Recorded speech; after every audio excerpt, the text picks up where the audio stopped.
शन्नो मित्रः शन्नः शन्नो भवतु शन्न इन्द्रो बृहस्पतिः शन्नो विष्णुरुक्रमः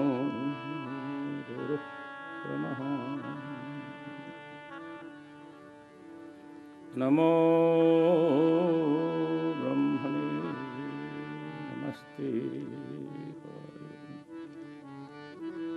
त्वमेव प्रत्यक्षं ब्रह्मासि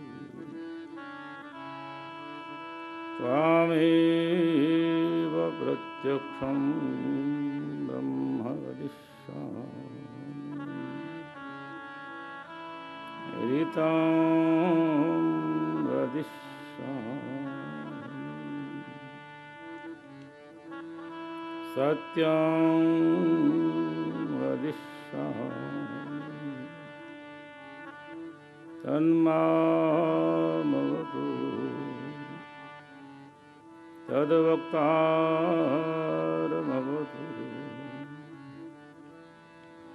अवतु माम् अवतु वक्तारम्। ॐ शान्ति शान्ति शान्ति।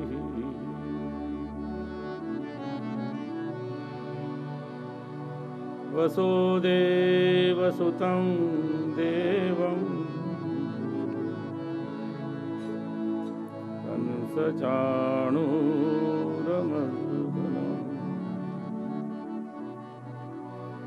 देवकी परमानन्दं कृष्णं वन्दे जगत्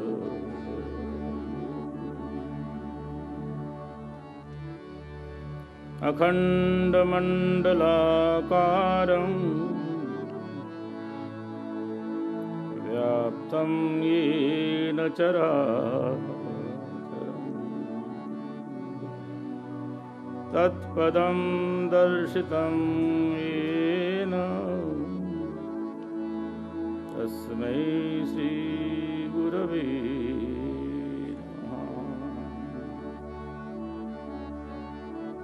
कृष्णाय वासुदेवाय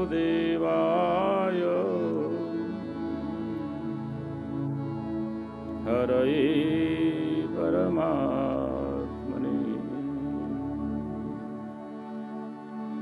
प्रणतः क्लेशनाशाय गोविन्दाय नमो नमः।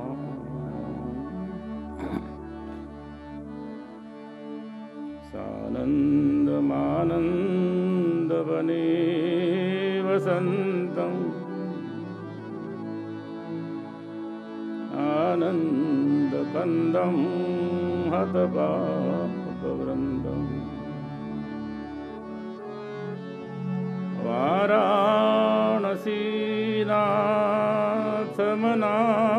वाराणसीनाथमनाथनाथं श्रीविश्वनाथं शरणं प्रपद्ये श्रीविश्वनाथं शरणं प्रपद्ये।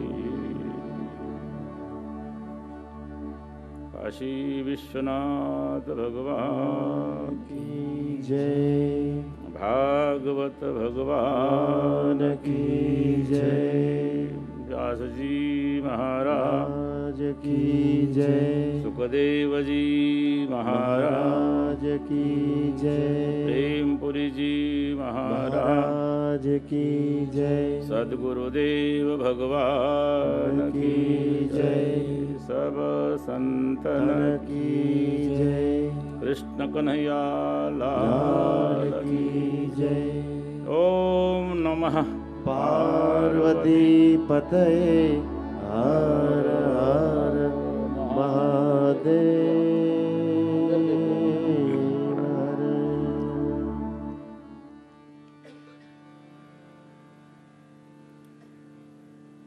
परब्रह्म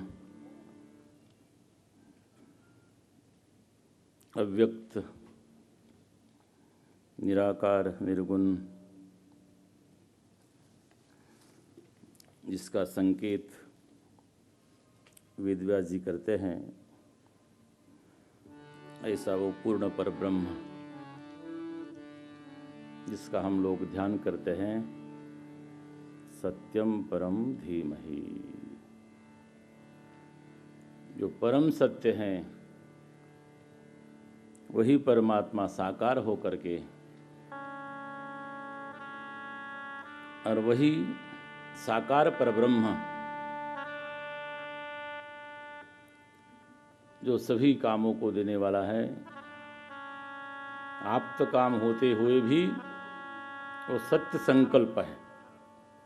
परमात्मा सत्य संकल्प है, स्वयं भी परिपूर्ण है और वो दूसरे को भी परिपूर्ण करता है। गोपिकाओं ने, गोप कन्याओं ने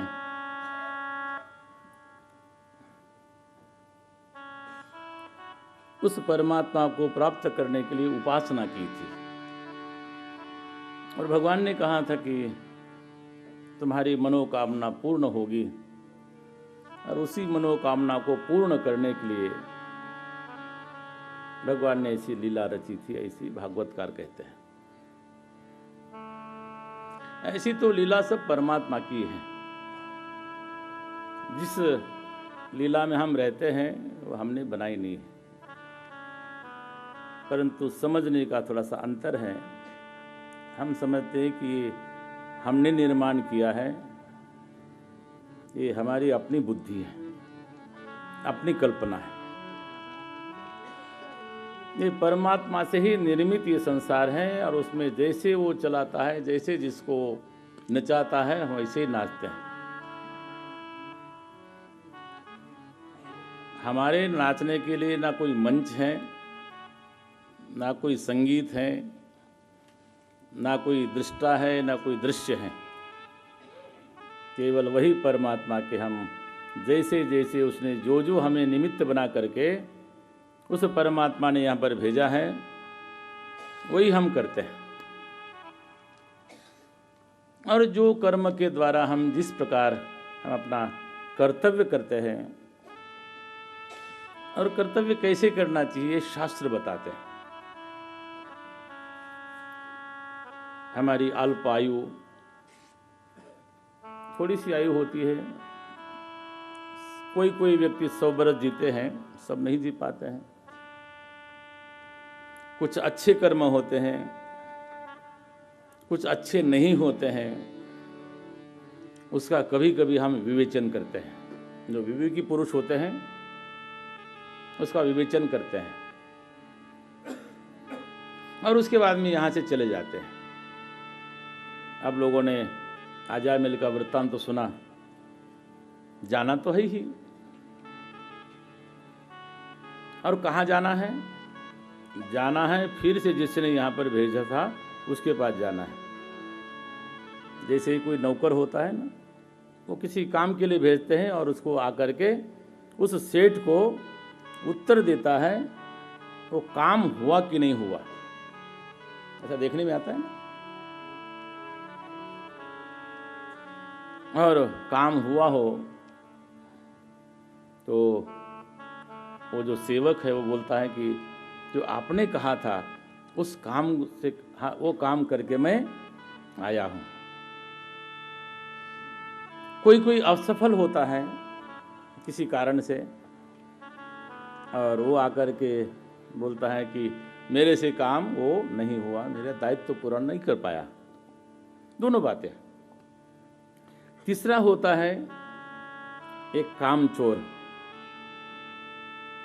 जो निकलता तो है काम के लिए, परंतु जैसे काम आ गया और उसके बीच में कुछ व्हाट्सएप आ गया, वो देखने में लग गया। कम से कम काम के समय तो नहीं होना चाहिए, होना चाहिए। अभी आप लोगों ने देखा होगा कि हमारे यहाँ जो विद्यार्थी बैठे हुए हैं ना, उनके पास में, किसी के पास में अपना मोबाइल नहीं है, नहीं है। आजकल छोटे छोटे बच्चे इतना है कि वो मोबाइल लेके पैदा नहीं होते हैं। वो छोटे छोटे बच्चों को भी देखते हैं, 1 साल का, उसको अगर आपको खिलाना हो, उसको चुप कराना हो, तो आप उसको सामने मोबाइल रख देते हैं। कुछ लोग अपना दायित्व नहीं निभाते हैं। अब जब यहाँ से वापस जाते हैं तो अपने स्वामी के साथ में वो नजरें नहीं मिला सकते हैं। इसलिए जो हमें दायित्व प्राप्त हुआ है उसको ठीक ठीक निभाना चाहिए। और जब वापस जाए हम लोग उस परमात्मा के पास, तो उनसे हम उत्तर दे सके, तुमने जितना हमें काम सौंपा था उतना तो नहीं कर पाया, परंतु मैं जीवन में असफल भी नहीं रहा। अपना दायित्व निभाते हुए, अपना कर्तव्य निभाते हुए, मैंने तुमने जो कहा था उतना मैं थोड़ा सा तो करके आया हूं। उस परमात्मा के आंखों में आंखें डाल करके आप देख सको, इतनी तैयारी होनी चाहिए। और उस तैयारी के लिए तो परमात्मा की जब हम उपासना करते हैं, वो सत्य संकल्प हैं। परमात्मा कभी भूल नहीं करता है, भूल कर ही नहीं सकता है। एक तो मृत्यु अपना समय नहीं टालता है, और परमात्मा कभी भूल नहीं करता है। भूल अगर होती है तो जीव से होती है। इसलिए परमात्मा ने जो सत्य संकल्प किया था कि तुम्हारी जो मनोकामना है उसको मैं पूर्ण करूंगा, और भगवान ने वैसा ही स्वरूप धारण कर लिया। हम लोग समझते हैं कि वो मानव सा, अभी जो जिसको समझते नहीं परमात्मा को, वो समझते हैं कि ऐसा भगवान श्री कृष्ण ने ऐसी लीला क्यों की। चाहे वो वस्त्रहरण हो, चाहे वो रासलीला हो, वो मानव सी लीला। परंतु कभी कभी हमें भक्ति में ही आनंद आता है। जो क्लिष्ट जो ज्ञान है ना, वो हमारे गले उतरता नहीं है। उसके लिए तो अपने को स्वाध्याय करना पड़ता है। परंतु भक्ति के लिए आपको कुछ नहीं करना पड़ेगा। आपको भगवान का नाम ले लो, वही भक्ति हो जाती है। श्रवणम कीर्तनम, श्रवण करो, कीर्तन करो, ये भक्ति है।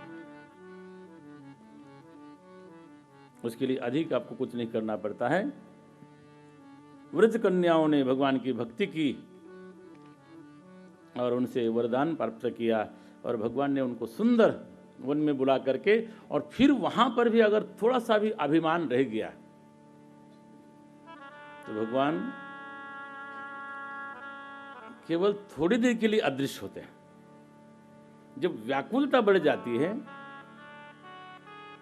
जो भक्त की, ज्ञानी की जब व्याकुलता बढ़ जाती है, तो भगवान उस अभिमान को नष्ट करते हैं। हम लोगों ने कल जो रासलीला का प्रसंग श्रवण किया, जो रास पंचाध्यायी है, इसमें बहुत अनंत ज्ञान भरा हुआ है। हम लोगों के पास में इतना समय नहीं होता है। अब एक ही अध्याय नहीं, एक केवल श्लोक पर एक किसी विद्वान ने 6 महीने तक कथा की थी।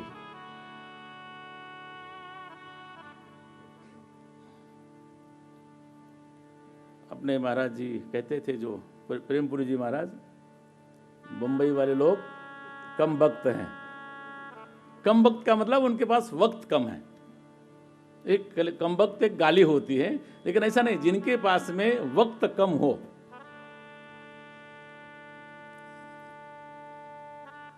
भगवान अपना स्वरूप, अपनी लीला दिखाते हैं, और लीला ऐसी मानव सी करते हैं जो आपका हृदय आह्लादित हो। जो आप चाहते हैं वो आपको प्राप्त हो, ये भगवान की इच्छा होती है। भगवान ने श्रीमद् भगवद गीता सुना दी और उसमें बहुत ज्ञान डाल दिया, ज्ञान से परिपूर्ण श्रीमद् भगवद गीता। और अंत में भगवान ने कहा कि ये तुमको करना है कि नहीं करना है, वो तुम्हारे ऊपर है।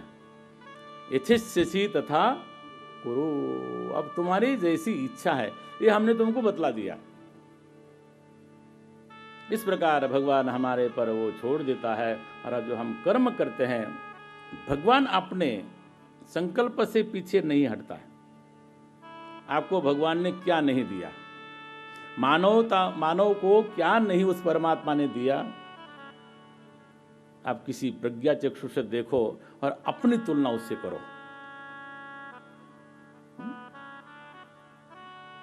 कोई प्रज्ञा चक्षु है जो देख नहीं सकता है, उसकी तुलना जो आपके सुंदर आंखें दी हुई है परमात्मा ने, उससे कभी तुलना करके देखो तो आपको लगेगा मैं कितना श्रेष्ठ हूं। कोई बहरा हो ना और वो बार बार बोलता है क्या क्या, ऊंची आवाज से बोलता है, तो आप बहुत दूर की बात श्रवण करते हैं। आप उसकी तुलना करके देखो, उस परमात्मा ने हमें किसी बिना यंत्र के हम लोग श्रवण कर सकते हैं, उस परमात्मा की कृपा। हमारा इतना सुंदर दिल है ना, दिल में हम जो भी चाहे वो सोच सकते हैं, जो भी हम वो कर सकते हैं। उसने हमें इतना सुंदर दिल दिया कि नहीं दिया, इतनी सुंदर बुद्धि दी, क्या नहीं दिया उस परमात्मा ने हमें, सब कुछ दे दिया है। वो परमात्मा वो देने वाला है और वो शुद्ध संकल्प है, उसका संकल्प सिद्ध हो जाता है। और इसी प्रकार गोपिकाओं को भी उन्होंने परिपूर्ण किया और परिपूर्ण करते हुए ऐसी एक रात्रि थी, कहते यहाँ पर सुखदेव जी महाराज कहते हैं कि जैसी एक ब्रह्मा की रात्रि होती है उस प्रकार की वो रात्रि का निर्माण किया था। और रात्रि पर्यंत भगवान ने उनके साथ में लीला की और अंत में प्रातः काल हुई होगी, जमुना जी में प्रवेश किया और जमुना जी में प्रवेश करने के बाद में अब प्रातः काल हुई और भगवान ने कहा कि हे गोपिकाओं, अब अपना अपने घर चले जाओ।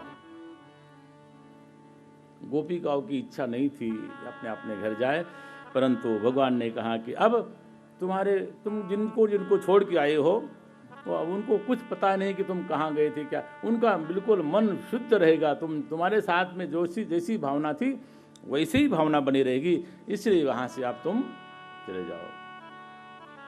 भगवान ने उनको अपने घरों के लिए भेज दिया।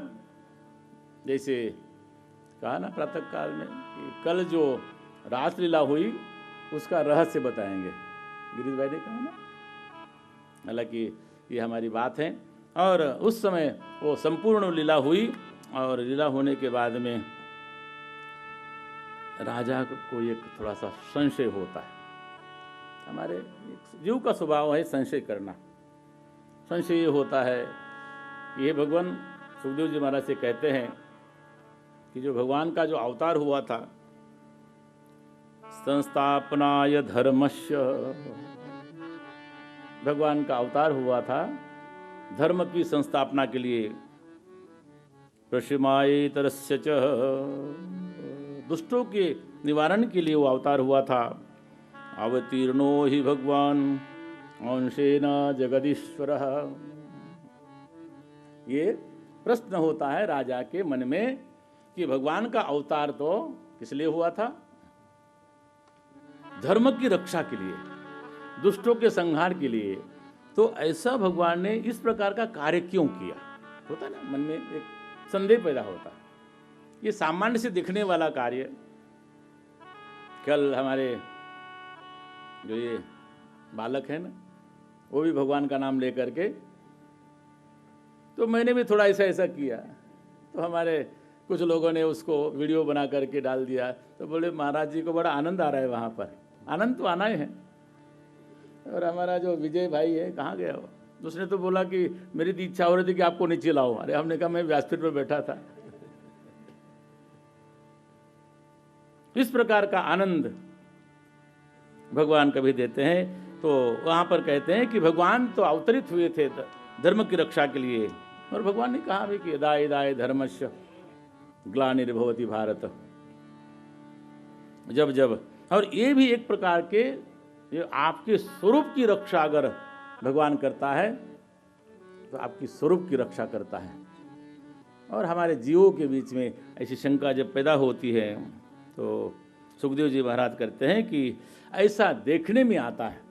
क्या देखने में आता है? धर्म व्यतिक्रमो दृष्ट।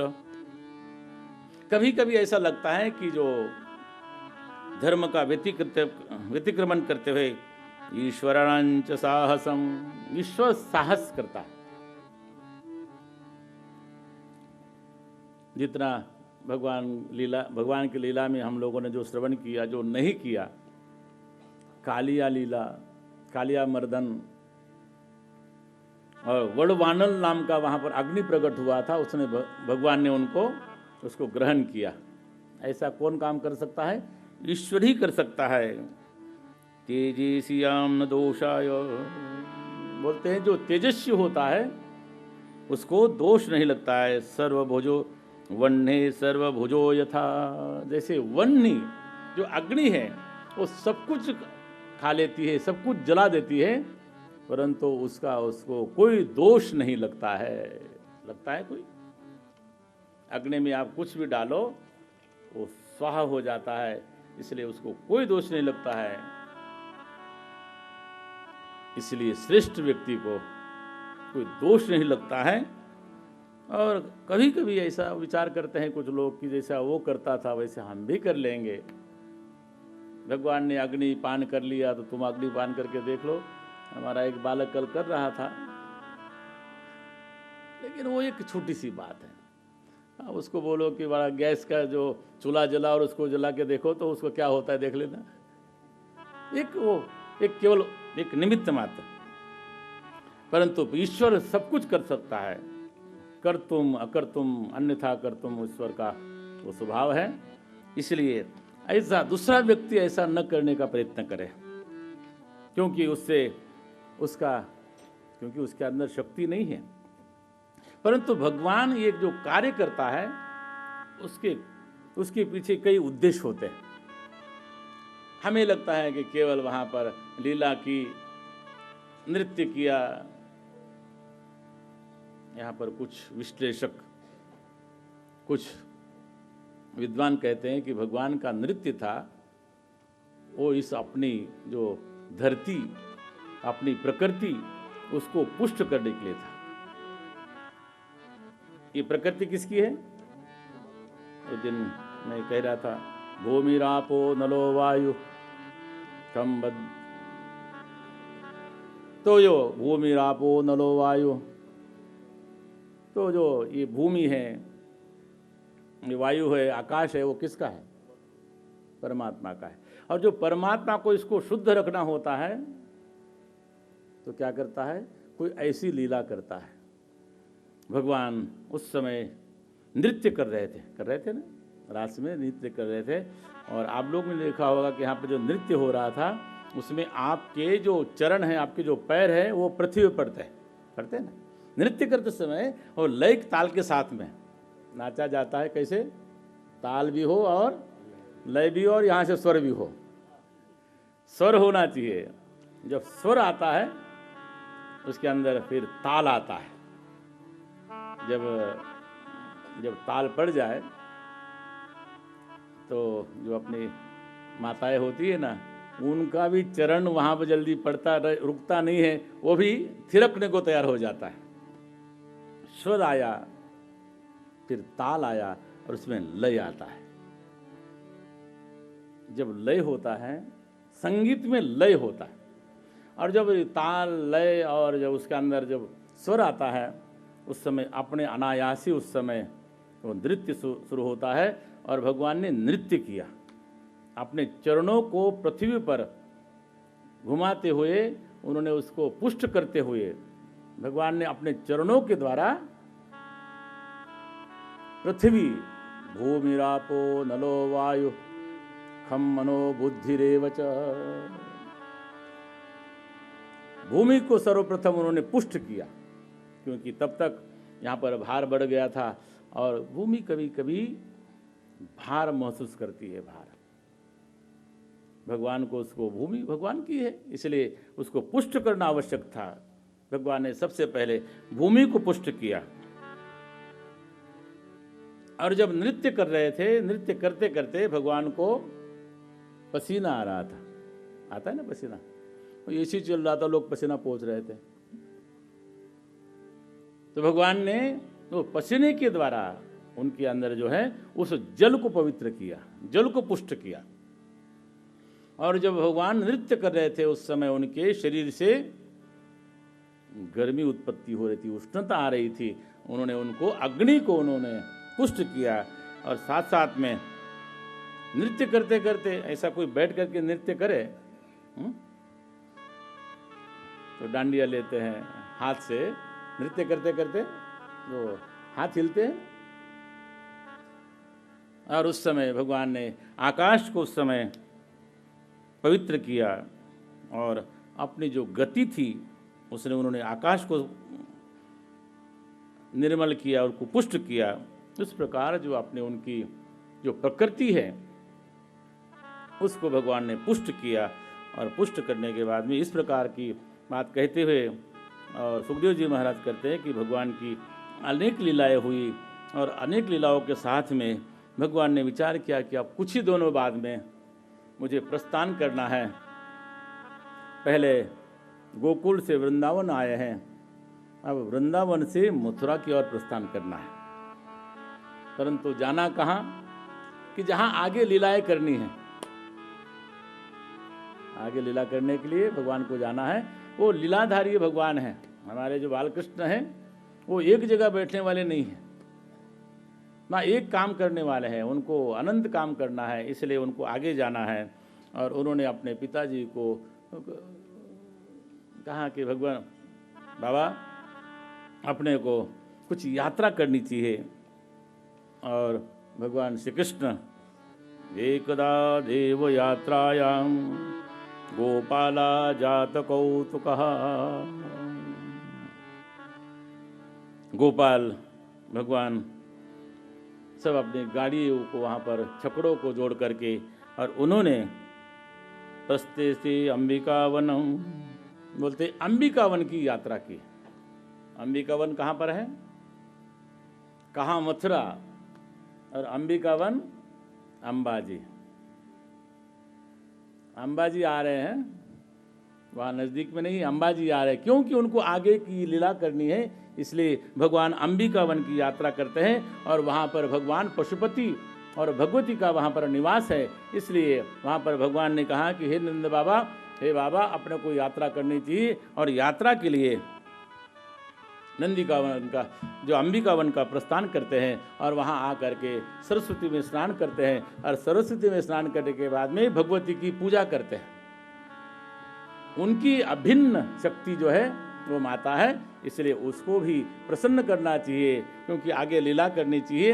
लीला तो केवल शक्ति ही करा सकती है, वो पूर्ण परमेश्वर कभी लीला नहीं करता है। जब तक वो उसके साथ में शक्ति नहीं जुड़ेगी तब तक वो लीला नहीं कर सकते।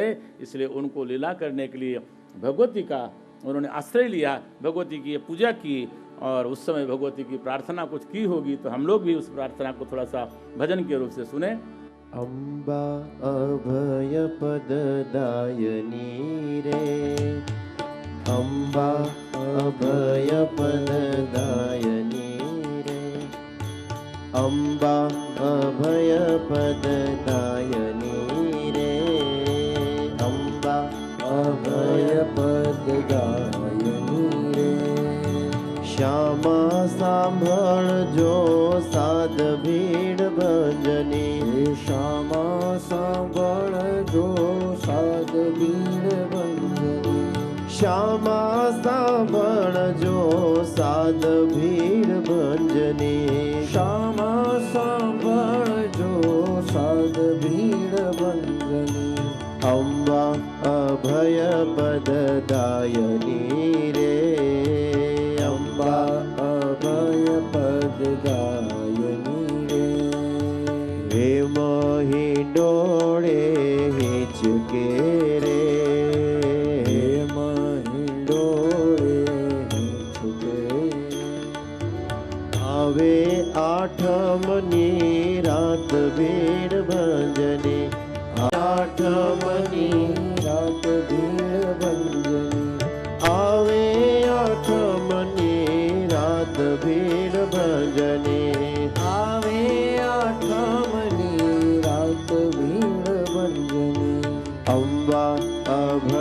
पददायिनी रे अम्बा अभय पददायिनी रे।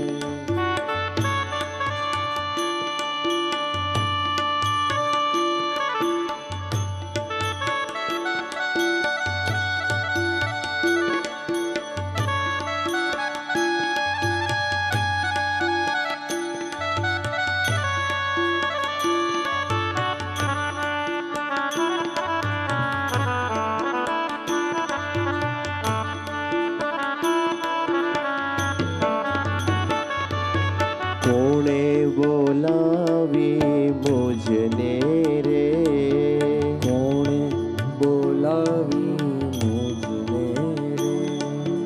कोणे बोलावी मुझने रे कोणे बोलावी मुझने रे। कोणे कर्यो मने साध भीड़ भंजनी अरे कोणे कर्यो मने साध भीड़ भंजनी। अरे कोणे कर्यो छे मुने साध भीड़ भंजनी कोणे कर्यो छे मने साध भीड़ भंजनी। अम्बा अभय पददायिनी रे अम्बा अभय पददायिनी रे श्यामा सांभळजो साध भीड़ भंजनी श्यामा सांभळजो साध भीड़ भंजनी अम्बा अभय पददायिनी रे अम्बा अभय पददायिनी रे। अम्बा अभय पददायिनी रे अम्बा अभय पददायिनी रे। ए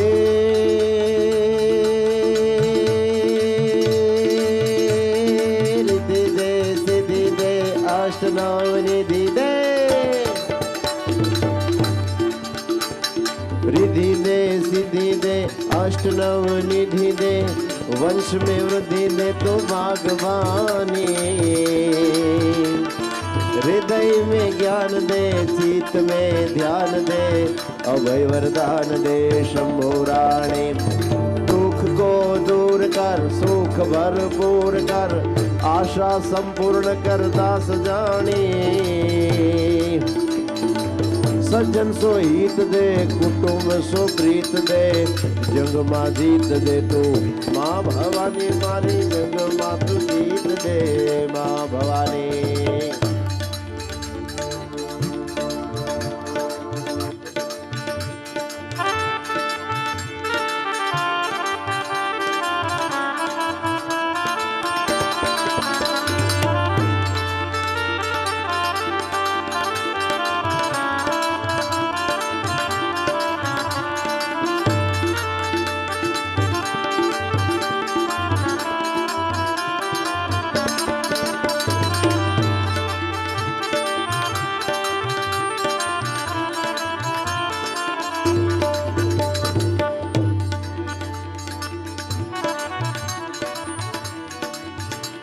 अरे अम्बा अभय पददायिनी रे अम्बा अभय पददायिनी रे श्यामा सांभळजो साध भीड़ भंजनी श्यामा सांभळजो साध भीड़ भंजनी श्यामा सांभळजो साध भीड़ भंजनी श्यामा सांभळजो साध भीड़ भंजनी अम्बा अभय पददायिनी रे अम्बाय भय पददायिनी रे अम्बाय भय पददायिनी रे अम्बाय भय पददायिनी रे। भगवती की आराधना की। उस दिन शिवरात्रि थी। उपवास करके सभी लोगों ने भगवान की पूजा की, वंदन किया। रात्रि हुई, रात्रि काल में सोए हुए थे और रात्रि के समय में एक घटना घटती है और वहाँ पर एक बड़ा भारी अजगर रहता था। रात्रि के समय वो बड़ा भूखा था। उसने आकर के नंद बाबा को उसने ग्रस लिया। नंद बाबा को उसने निगलने लगा और तभी सर्पो माम ग्रसते तात, हे पुत्र मुझे सर्प निकल रहा है, प्रपन्नम परिमोचय, मुझे बचा लो। उसी समय भगवान श्री कृष्ण वहाँ पर आते हैं, उनका स्पर्श उस अजगर से होता है और अजगर वहाँ पर देवता के रूप से प्रकट होता है। सुखदेव जी पूछते हैं कि ये सर्प बोलता है कि जो मेरा ये शरीर है, मैं पहले बहुत सुंदर, मैं एक देवता था, मेरा नाम विद्याधर था, मेरा नाम सुदर्शन, मैं बड़ा सुंदर था, मेरा रूप, मैं विमान से कहीं पर चराचर में घूमता था। और एक दिन मैंने किसी कुरूप ऋषि को देखा, और कुरूप ऋषि को देखा और मैंने उनकी हंसी उड़ाई, और हंसी उड़ाई इसलिए उन्होंने मुझे श्राप दे दिया कि जा तू अजगर बन जा। परंतु विद्याधर था, वो बुद्धिमान था, उसने पुनः उस ऋषि की चरण पकड़ लिया और चरण पकड़ के कहा कि भगवान मुझे क्षमा करें। ऋषि ने कहा कि अब आने वाले समय में भगवान का अवतार होगा और वो तुम्हें स्पर्श करेंगे, उसके बाद तुम्हारा जो स्वरूप है वो तुमको प्राप्त हो जाएगा। इस प्रकार भगवान अपनी लीला धीरे धीरे आगे बढ़ा रहे हैं। और यहाँ पर एक युगल गीत आता है। युगल गीत, जब भगवान श्री कृष्ण गौ चराने के लिए वन में जाते हैं और वन में जाते हुए भी गोपिकाएं देखती हैं कि हमारे कृष्ण कन्हैया हमारे प्रियतम वन में गए हैं, और उनका ध्यान करते, उनका चिंतन करते, और उनका चिंतन करते करते उनका पूरा दिन उनका उसी में जाता है कि भगवान गए हैं, गौ चरा रहे होंगे, कैसा उनका क्या स्वरूप होगा, क्या कर रहे होंगे, इस प्रकार उनका। और उसी में यहाँ पर कहते हैं कि एक युगल गीत बना है, और युगल गीत, और उसी समय कंस अनेक वहाँ पर राक्षसों को भेज रहा था, और उसमें एक अरिष्ट नाम का एक राक्षस था, वो बैल का रूप धारण करके वो ब्रज में आता है, और वहाँ पर सबके वहाँ पर बड़ा भारी बैल था, और उसने आकर के वहाँ पर तहस नहस करना शुरू कर दिया। सब लोग त्राही माम करने लगे, और उस समय भगवान श्री कृष्ण आते हैं, उस बैल को पकड़ करके उसको जहाँ उसको भेजना चाहिए था वहाँ उसको भेज देते हैं। अरिष्टे निहते दैत्ये, अरिष्ट का वध हुआ, और कृष्णोद्भूत कर्मणः, अद्भुत कर्म ये, और कंसाया था भगवान नारदो देवदर्शनः। ये सब कथाएं हुई, अनेक राक्षसों का वध किया। और अब नारद जी को लगा कि अब अधिक देर तो नहीं करनी चाहिए बतलाने में। नारद जी कंस की सभा में जाते हैं और कहते हैं कि हे कंस, तुम्हें कुछ पता है? कंस ने कहा कि क्या बात का? बोले कि तुमने कहा कि यशोदाया सुताम कन्याम। अरे यशोदा की तो जो कन्या हुई थी, वो नारद जी भेद खोलते हैं। देखो, संत भेद खोल देते हैं। ब्रह्म क्या है और माया क्या है, ये संत भेद खोलते हैं। और नारद जी जैसे संत और कौन हो सकते हैं, जो जन कल्याण के लिए वो कहीं भी त्रिलोक्य में कहीं भी वो विचरण करते रहते हैं। किस लिए? एक तो मुख में नाम भगवान का, और दूसरा जन कल्याण, जीवों के कल्याण के लिए। यशोदायाः सुतां कन्यां देवक्याः कृष्णमेव च, वो तो जो है रामंच रोहिणी पुत्रम वसुदेवेन बिभ्यतः। अरे तो बलराम और कृष्ण तो ये वसुदेव और देवकी के पुत्र हैं। कंस कहता है कि ये तो मैंने पहले जो कहा था उस समय मुझे तो देवकी ने कहा था कि हे भैया, हे भाई, तुम्हारी यहाँ पर तो भांजी पैदा हुई है, कोई पुत्र तो हुआ नहीं है। वो तो ऐसे कैसे बोले मुझे भी? बोले तुमको तो उस समय उनको बेवकूफ़ बनाया तुमको, इसलिए वो जो वसुदेव जी का जो पुत्र है वो तो कृष्ण है। और वही बलदेव हैं। और उस समय जैसे उसने ये सुना, उसने कहा कि मैं अभी वसुदेव को और देवकी को मार डालता हूँ। भगवान ने, नारद जी ने कहा कि अगर अभी ऐसा कृत्य करोगे तो जो तुम कुछ दिन और जीने वाले हो वो भी तुम्हारी मृत्यु अभी आ जाएगी, इसलिए तुम ऐसा काम मत करो। और उस समय देवकी को और वसुदेव जी को बंदी गृह में डाल दिया। और उसने विचार किया कंस ने कि बलराम को और कृष्ण को अपने यहाँ पर बुला करके फिर हम लोग उनको यहाँ पर ठीक से उनकी सेवा करें। सेवा का मतलब है कि उनको हम यहाँ पर अपने किसी भी प्रकार से उनका हम वध कर सकते हैं। बोले कि अब इसको कैसे बुलाया जाए, कैसे उसका कोई ना कोई होना चाहिए। अगर कोई राक्षस बुलाने जाएगा तो उसका जैसे पहले राक्षसों का हुआ वही होने वाला है, राक्षस तो कोई बुला नहीं सकता है।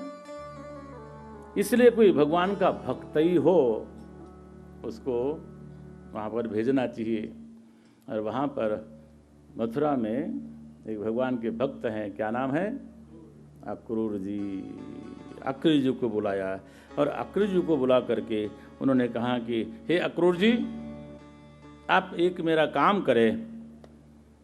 कहते हैं कि गच्छ नंद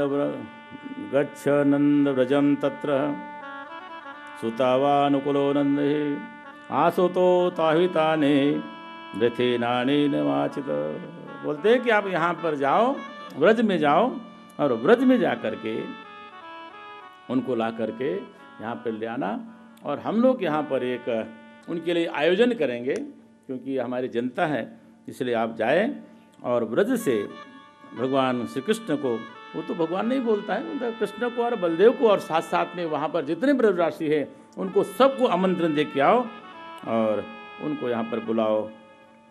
कहते हैं कि उस समय भी भगवान ने और नारद जी ने इतना कह करके नारद जी नारायण नारायण करते हुए वो निकल जाते हैं। और उस समय जब अक्रूर जी विचार करते हैं कि आज मुझे अच्छी सेवा मिली है कि मुझे भगवान का दर्शन प्राप्त होगा, भगवान का दर्शन जब प्राप्त होगा तो अक्रूर ने उस रात्रि में विचार किया कि मेरा ऐसी कौन से कर्म है। अक्रूरोपी च ताम रात्रिं मधुपूर्यां महामतिः उषित्वा रथमास्ताय प्रयायो नंद गोकुलम। उस रात्रि को विश्राम किया, प्रातः का स्नान किया और स्नान करने के बाद में अक्रूर जी ने रथ को सजाया, रथ पर घोड़े उनको लगाया और उनको लेकर के वो चलने लगे और धीरे धीरे वो व्रज की तरफ बढ़ते हैं। और जैसे व्रज आने वाला है तो व्रज आते आते उन्होंने देखा कि वहाँ पर कुछ भगवान के चरण चिन्ह पड़े हुए हैं।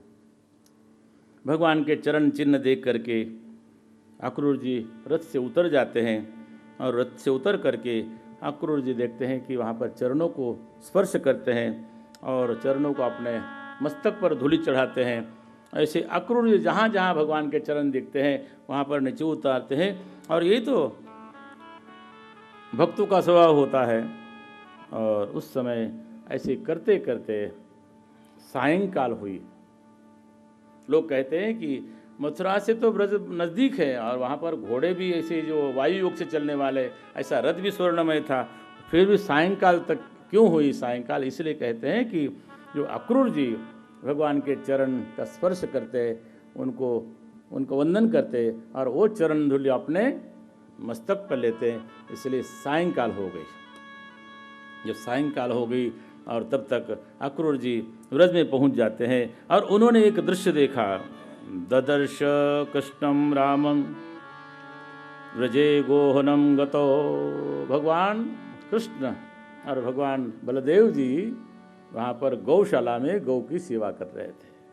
गौशाला में देखा नीतांबलाधरो, नीलांबर धारण किए हुए बलदेव जी हैं और पीतांबर धारण किए हुए भगवान श्री कृष्ण हैं। और दोनों किशोरो श्यामलो श्वेतो, दोनों का जो वर्ण है एक श्याम वर्ण के हैं और एक श्वेत वर्ण के हैं। दोनों का वर्ण बताया। एक सुंदर सावले सलोने हैं जो भगवान श्री कृष्ण हैं और दोनों को वहाँ पर जा कर के मिले और मिल कर के और उन्होंने उनका स्वागत किया और स्वागत करने के बाद में रात्रि काल में वहाँ पर बैठे उनका स्वागत किया, उनको भोजन कराने लगे। और उस समय उन्होंने कहा कि हे भगवान कृष्ण, बलदेव जी, जो हमारा राजा है जो कंस, वो बड़ा दुष्ट है और उसने हमारे यदुवंशी का जीना उसने मुश्किल कर दिया है। इसलिए हम आप चाहते हैं कि हम वहाँ पर, आप तो पहले उनकी कुशलता पूछी, उसके बाद में उन्होंने कहा कि आप वहाँ पर, उसने मुझे दूध बना करके यहाँ पर भेजा है और आपको वहाँ पर मथुरा चलना है। अगर नहीं चलेंगे तो हमारे जितने वहाँ पर यदुवंशी हैं वो संकट में पड़ जाएंगे। नंद बाबा को बात कही और जब नंद बाबा को बात कही, यशोदा मैया अंदर बैठे बैठे श्रवण कर रही थी कि अब कृष्ण ये जाएगा मथुरा और शायद अब वापस नहीं लौटेगा। पहली बार पता लगा कि ये मेरा पुत्र नहीं है, ये तो देवकी का पुत्र है। मन में वेदना होने लगी कि मैं ऐसे कैसे मानूं कि ये मेरा पुत्र नहीं है, क्योंकि बचपन से मैंने इसको देखा है, जब से उसका जन्म हुआ है तब से लेकर के अभी तक 11 वर्ष के कुछ अधिक आयु हो चुकी है भगवान श्री कृष्ण की। मैं कैसे मानूं कि मेरा पुत्र नहीं है। और रात्रि के समय बीत गया और रात्रि का समय बीत गया और सबको नंद बाबा ने कहा कि कल सब तैयार हो जाओ और कंस के लिए अपने अपनी कुछ सामग्री ले लो उसको भेंट चढ़ाने के लिए। और प्रातःकाल हुई है और प्रातःकाल जब हुई है और सब गोपिकाओं को पता लगता है कि हमारे कृष्ण आज यहाँ से प्रस्थान कर रहे हैं। और जैसे ही उन्होंने सुना, सब लोगों ने अपनी लज्जा त्याग दी। अब अगर कृष्ण यहाँ से जाएंगे तो हमारे लिए शेष क्या बचेगा? जब शरीर में से जो प्राण चला जाता है तो शेष बचता क्या है? इस प्रकार हमारी गति होगी। इसलिए हम लोग चाहेंगे कि कृष्ण को न जाने दें। सभी गोपिकाएँ वहाँ पर आती हैं और सभी गोपिकाओं ने आकर के वहाँ पर एकत्रित होकर के भगवान के लिए प्रार्थना करने लगे। इधर यशोदा मैया भी विचार करती है कि आज कृष्ण जा रहा है, शायद वापस आए न आए। भगवान ने कहा कि हे माँ, मैं अवश्य लौट करके आऊँगा, परंतु हृदय होता है ना, हृदय वो पहले से बता देता है भावी क्या होने वाला है। माँ का हृदय है, उसने विचार किया कि ये कृष्ण वापस आने वाला नहीं है, इसलिए भगवान कृष्ण को पास में बुलाया। तुम जा क्यों रहे हो? भगवान बोलते हैं कि हे माता, जिस कार्य से मैं आया हूँ उस कार्य को करने के लिए तो जाना पड़ेगा। यशोदा ने कहा, ये कृष्ण, मेरे से कोई तुमको दुख तो नहीं है, क्योंकि मैं तुम्हें रोज रोज मैं गौ चराने के लिए वन में भेजती हूँ। हर तुमको मैंने कभी कभी डांटा, तुम्हारे कान पकड़े, और एक बार तो तुमको हमने उखल से ही बांध दिया था। देखो भगवान के कृष्ण के कमर में ऐसा हाथ लगा के देखो, ये तुम्हारे उस समय की जो चिन्ह पड़े हुए हैं। इस प्रकार की बातें कहने लगी। भगवान ने कहा कि मुझे जाना पड़ेगा, मुझे आज्ञा दें। माँ ने आज्ञा दे दी, परंतु कहा कि अब कम से कम तुम ये जो जाते समय ये मिश्री और माखन तो खाते जा। भगवान ने मिश्री और माखन लिया और वहाँ से बाहर आए। और तब तक गोपिकाएँ वहाँ पर जब गोपिकाएँ उनको पता लगा कि अब भगवान यहाँ से मथुरा प्रस्थान करने वाले हैं। और उसी समय एक हमारे दयाराम जी कवि हैं, कवि थे पहले, चांदवद में हुए। उन्होंने एक बहुत सुंदर गीत लिखा है। शब्द थोड़े इधर उधर हैं, परंतु गीत बहुत मार्मिक और बड़ा ही भावुक गीत है। उस हम दयाराम जी के शब्द हम लोग श्रवण करें। अक्रूर जी गोकुळમાં શા માટે આવ્યા? અક્રૂર जी गोकुळમાં શા માટે આવ્યા? અક્રૂર जी गोकुळમાં શા માટે આવ્યા? ગોકુળમાં શા માટે આવ્યા? મારા સુખડા દૂર કરીને, મારા સુખડા દૂર કરીને દુઃખના દરિયા લાવ્યા. ગોકુળમાં શા માટે આવ્યા? અક્રૂરજી ગોકુળમાં શા માટે આવ્યા?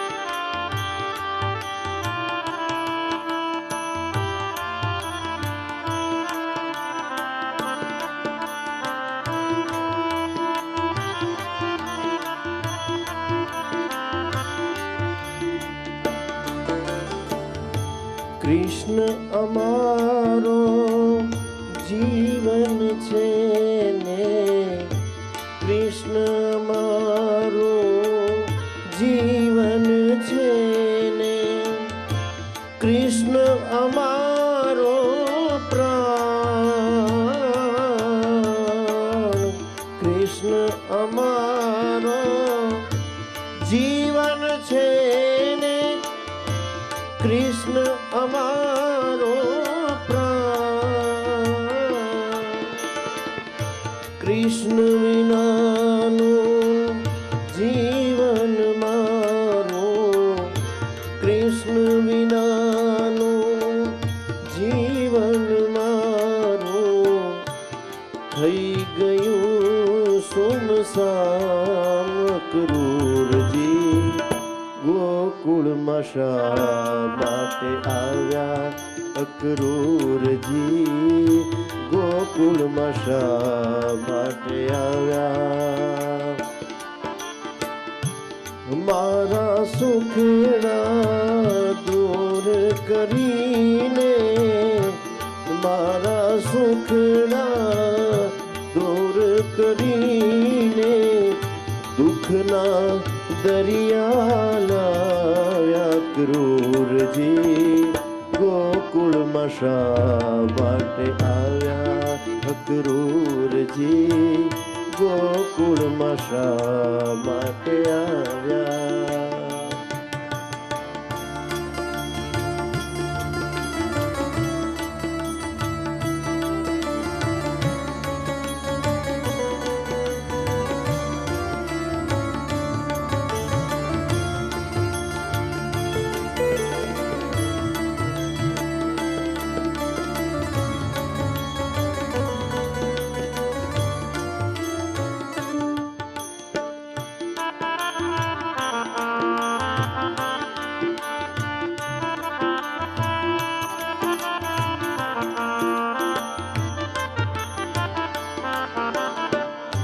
કૃષ્ણ વિના ગીત કોણ તો ગાશે? કૃષ્ણ વિના ગીત કોણ તો ગાશે? કૃષ્ણ વિન માખણ કોણ તો ખાશે? કૃષ્ણ વિન માખણ કોણ તો ખાશે? કૃષ્ણ વિનાની કાયા મારી, કૃષ્ણ વિનાની કાયા મારી બળી બળી થાશે રાખ. ક્રૂરજી ગોકુળમાં શા માટે આવ્યા? અક્રૂરજી ગોકુળમાં શા માટે આવ્યા?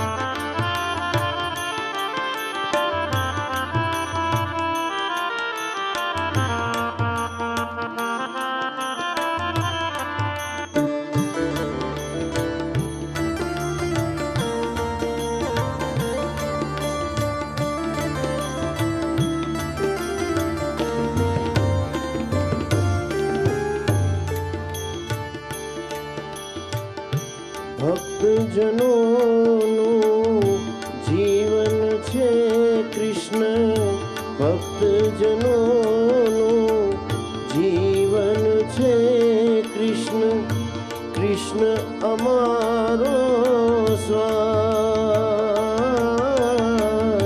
ભક્તજનોનો પ્રાણ છે કૃષ્ણ કૃષ્ણ અમારો પ્રાણ દયા રામની વિનંતી સાંભળી દયા રામની વિનંતી સાંભળી રહી જાઓ એક રાત ક્રૂરજી ગોકુળમાં શા માટે આવ્યા અક્રૂરજી ગોકુળમાં શા માટે આવ્યા મારા સુખના દૂર કરીને મારા સુખના દૂર કરીને દુઃખના દરિયા લાવ્યા અક્રૂરજી ગોકુળમાં શા માટે આવ્યા અક્રૂરજી ગોકુળમાં શા માટે આવ્યા અક્રૂરજી ગોકુળમાં શા માટે આવ્યા कुछ भक्त अपने भाव शब्दों से प्रकट करते हैं, कुछ भक्त अपने भाव हृदय से प्रकट करते हैं, और जब हम लीलाओं को श्रवण करते हैं तो कुछ भक्त अपने भाव अपने आँखों से प्रकट करते हैं। उस समय गोपिकाओं के भाव ऐसे थे कि जैसे हृदय से कोई प्राण निकाल रहा हो, कोई शरीर से कोई प्राण निकाल रहा हो। जैसे सुना कि अक्रूर जो लेने आए हैं, उन्होंने कहा कि नहीं हो सकता है कि ये अक्रूर न हो करके कोई क्रूर है। हे ब्रह्मा, आपने हमें सुंदर सुंदर आँखें दी हैं, जिसके इन नेत्रों के द्वारा हमने उस हमारे कन्हैया को देखा, हमारे ईश्वर को देखा, हम परमात्मा को देखा, वही हमारा सर्वस्व, उसको लेने तुम आए हो। तुम कोई अक्रूर नहीं हो, तुम तो क्रूर लगते हो। इस समय ऐसी उनके मन में चली रही थी बात। तब तक सब लोगों ने विचार किया कि चलो हम लोग भी रोक करके देखते हैं। सब गोपिकाएं मिली हैं और वहाँ पर गोपिकाओं ने मिल करके उन्होंने एक यहाँ पर सुंदर एक सुखदेव जी महाराज एक श्लोक लिखते हैं, एवं ब्रुवाणं विरहात व्रजश्रिया श्री कृष्ण विषक्त मानसः। विषक्त मानस का मतलब है कि अत्यंत दुखी हृदय से वहाँ पर सभी गीत गाने लगी, हे भगवान अब न जाओ न जाओ न जाओ। और उस समय उन्होंने अपनी लज्जा को भी त्याग दिया। विसृज्य लज्जां रुरुदः स्मरम्, क्योंकि वहाँ पर कुछ लज्जा होती है, लज्जा तो त्याग दी थी, परंतु वहाँ पर जोर जोर से के बजाय वहाँ पर कहते हैं कि धीरे धीरे उन्होंने रुदन शुरू कर दिया। परंतु रुदन वैसा नहीं जैसा रुदन होता है, उन्होंने उनका स्मरण करते हुए रुदन शुरू कर दिया। गोविंद दामोदर माधवेति श्री कृष्ण गोविंद हरे मुरारे, हे नाथ नारायण वासुदेव। भगवान का नाम स्मरण कर रही है और धीरे धीरे रो भी रही है। और उस समय उन्होंने देखा कि भगवान श्री कृष्ण वो माता यशोदा का प्रसाद लेकर के वहाँ से मिश्री और वहाँ माखन खा करके बाहर आ रहे हैं। और सब लोगों ने उनसे प्रार्थना की, सभी गोपिकाओं ने, भगवान मत जाओ, नहीं जाओ नहीं जाओ। भगवान का कार्य कभी रुकता नहीं है, भगवान अपने लीलाओं को आगे बढ़ाने के लिए आते हैं। भगवान ने धीरे धीरे आगे बढ़े। नंद बाबा साथ में है, गोप वृंद साथ में है। गोपा को कुछ पता नहीं लग रहा है क्योंकि आज उनके साथ में जा रहे हैं। केवल अगर उसका विरह है, वेदना है, उसकी पीड़ा है तो गोपिकाओं को है। और गोपिकाएं वहाँ पर देख रही है। और एक माता यशोदा को है कि आज हमारे कन्हैया जा रहा है, लौट के आएगा कि नहीं आएगा ये पता नहीं है, परंतु अगर लौट के आया तो अच्छी बात है, अन्यथा मैं चुरू अन्न खा करके मैं अपने जीवन को व्यतीत करूँगी। उसके बाद में यशोदा मैया मौन हो गई है। उसके बाद में उनके कोई शब्द नहीं निकले हैं, केवल कृष्ण ही नाम उनके मुख से निकलता है। और उसके बाद में भगवान श्री कृष्ण रथ में आरूढ़ होने के लिए निकलते हैं। और जैसे आरूढ़ होने के लिए निकलते हैं तो सब बाल गोपाल वहाँ पर जय जयकार कर रहे हैं। नंद बाबा ने अपने छकड़े वहाँ पर अपनी गाड़ियाँ निकली हैं, उन्होंने अपने कोई सामान रख लिए हैं और धीरे धीरे आगे निकलते हैं। और अक्रूर जी रथ में सवार होते हैं और भगवान श्री कृष्ण और बलदेव जी रथ में बैठ जाते हैं और रथ धीरे धीरे अग्रसर होता है। कुछ देर रथ को पकड़ करके गोपिकाएं चली हैं, परंतु रथ थोड़ा सा जब आगे जा और तेज चलने लगा उस समय उन्होंने रथ को छोड़ा है और अपने मन में भगवान श्री कृष्ण का ध्यान किया है और रथ आगे बढ़ रहा है। और धीरे धीरे धीरे धीरे जब रथ आगे बढ़ता है उस समय रथ थोड़ा दिखना बंद हो गया और उसके बाद में रथ की केवल धूली दिखने लगी। और उसके पश्चात रथ का केवल ध्वज जब दिखने लगा उस समय उन्होंने अपने मन को भगवान में अर्पित करके, अब उसमें कुछ शेष नहीं रहा, और उस समय भगवान वहाँ से निकल जाते हैं। और भगवान निकल करके और अक्रूर जी ने रथ रोका जमुना के तट पर। अक्रूर जी को भी शंका थी कि मैं इन दो सुकुमार बालकों को ले जा रहा हूँ और दुष्ट कंस इनके साथ में क्या करेगा और सब मेरे पर आएगा। ब्रजवासी कहेंगे कि एक अक्रूर आया, अरे हमारे कन्हैया को लेके गया और कन्हैया का अनिष्ट होने पर अगर कोई सबसे बड़ा दोषी रहूँगा तो मैं ही रहूँगा। उनके मन में एक शंका हुई कि ऐसा न हो कि मेरे से कोई अनिष्ट हो जाए। और यही चिंतन करते करते अक्रूर जी ने वहाँ पर स्नान के लिए प्रवेश किया जमुना जी में। और जब जमुना जी में प्रवेश किया और उस समय उन्होंने एक वहाँ पर गोता लगाया जमुना जी में और भगवान को था कि ये अक्रूर जी मेरा पूर्ण भक्त हैं, समर्पित भक्त हैं, इसके मन की शंका दूर करनी चाहिए। और जैसे ही अक्रूर जी ने डुबकी लगाई, देखा कि एक रथ वहाँ पर भी है और एक रथ वहाँ पर दो बलदेव और कृष्ण भगवान वहाँ पर विराजमान हैं। ऐसा जैसे ही दृश्य देखा उस समय उनको लगा कि मुझे कोई ना कोई शंका हो रही है, मुझे कोई ऐसा स्वप्न जैसा दिख रहा है।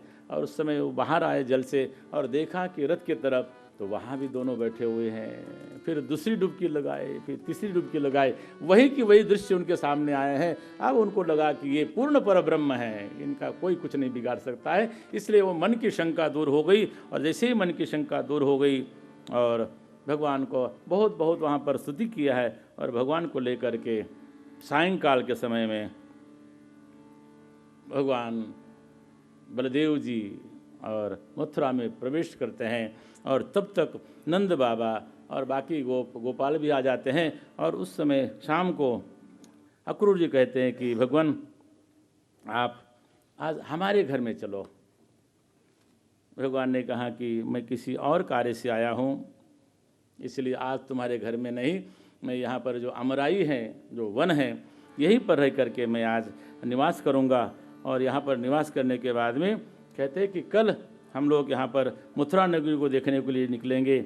और उसी समय भगवान ने कहा कि नंद बाबा आए, सब गोप आए और सब लोगों ने वहाँ पर पुनः भोजन बनाया। भोजन उस समय क्या था कि गौरस लाए थे, खीर बनाई और सायंकाल खीर बना करके वहाँ पर वन में ही उन्होंने निवास किया। और वन में निवास करने के बाद में दूसरे दिन प्रातःकाल सब स्नान ध्यान करके निकले। और वहाँ से निकल करके अब बोले कि चलो हम लोग मथुरा नगरी को देखते हैं। भगवान अब मथुरा में प्रवेश कर रहे हैं। अब तक वन में निवास करने वाले जो उनके जो साथी थे सबके वस्त्र जैसे रहे होंगे। और वन में जैसे ही वहाँ से वन से आए और मथुरा में जो प्रवेश किए, मथुरा में जब प्रवेश किया भगवान ने, तो वहाँ की नारियों ने भी सोचा था, उन्होंने सुना था कि भगवान कृष्ण है, बहुत माधुर्य उनका रूप और उनका गुण है। उनके गुणों को सुना था परंतु आज उनको देखने में भी आ रहा है। और उस भगवान श्री कृष्ण को सभी की सभी वहाँ की देवियाँ देख रही है। और देखा, आगे बढ़े हुए हैं तो भगवान ने एक किसी दासी को आते हुए देखा। जैसे भगवान ने देखा तो वो कुब्जा थी, उसके हाथ में एक थाली थी, उसमें सुंदर सुंदर चंदन आदि थे। भगवान ने कहा कि ये क्या है? तो उसने कहा कि ये तो मैं कंस की दासी हूँ और मैं उसके लिए चंद्र अगर उनके लिए ले जाती हूँ। तो कहा कि अब हमें भी लगा दो, हमने स्नान तो किया है लेकिन चंदन नहीं लगाया है। तो भगवान ने उस दासी से चंदन मांग के लिया।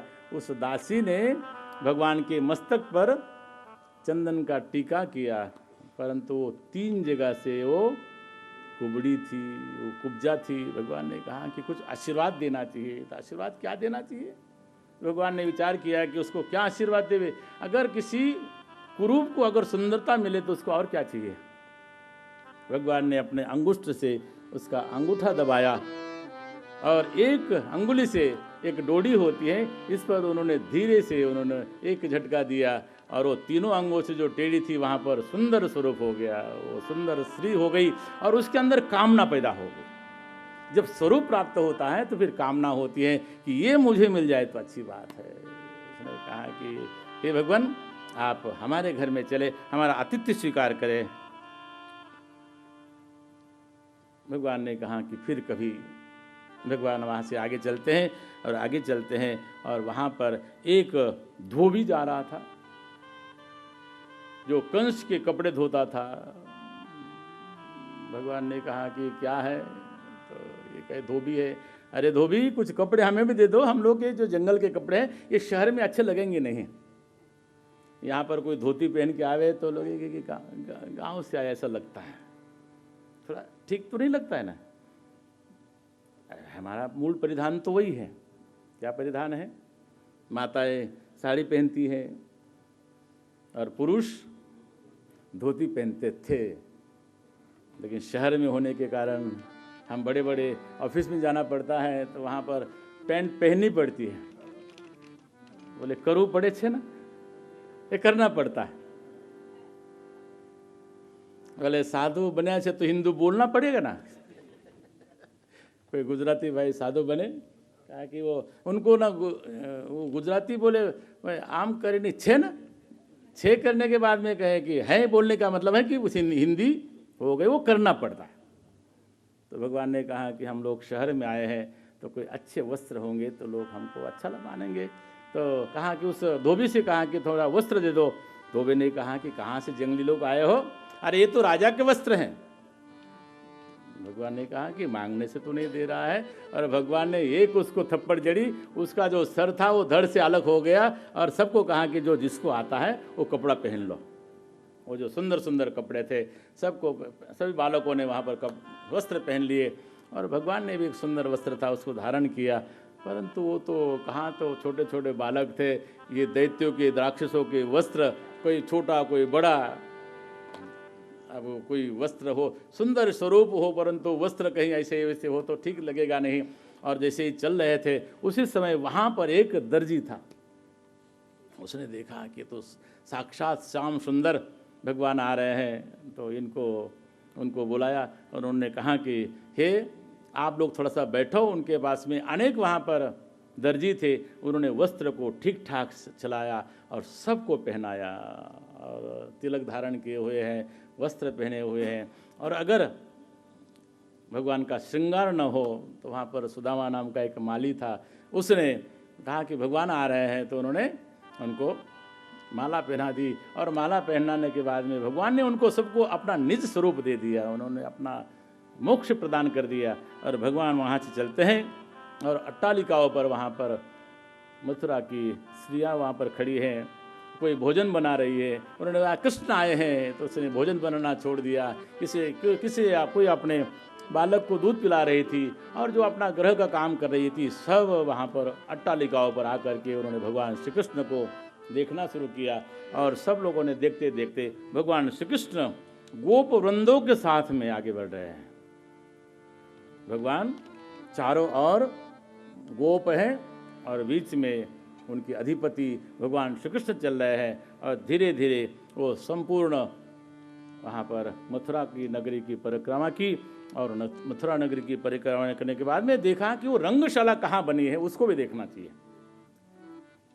भगवान आगे बढ़ते हैं, जहाँ रंगशाला में दूसरे दिन बड़े बड़े करतब होने वाले थे और भगवान ने विचार किया और वहाँ रंगशाला में जा देखे तो वहाँ पर भी जैसे पहले सीता स्वयंवर के लिए एक वहाँ पर बड़ा धनुष्य रखा हुआ था, यहाँ पर भी एक धनुष्य रखा हुआ था, उसके अनेक वहाँ पर प्रहरी थे।